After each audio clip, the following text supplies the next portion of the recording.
এই শহর তোদের হিরোর নিয়ন্ত্রণে আছে বলে অনেক বাহাদুরি দেখিয়েছিস, এখন দেখা তোদের বাহাদুরি। ডাক তোদের হিরোকে, ডাক। আমাদেরকে বাঁচাতে উপরে আল্লাহ, নিচে হিরো রয়েছে। ডাকলেই আল্লাহ রহমতে হিরো ঠিকই চলে আসবে। কি? হিরো এখানে আসবে?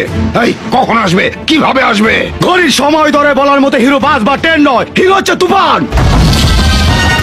বল কখন আসবে? তোদের ভালোর জন্য বলছি, পঙ্গু আর আত্মরা হয়ে বেঁচে থাকতে না চাইলে ভেগে যা, প্রাণপণে দৌড়ে পালা।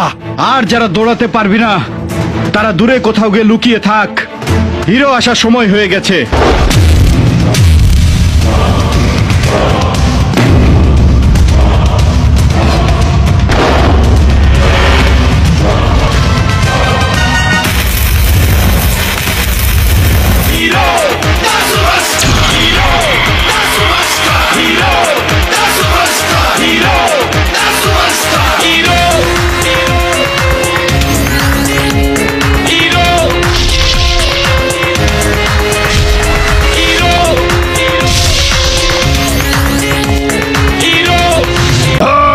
ওকে শেষ করে দে।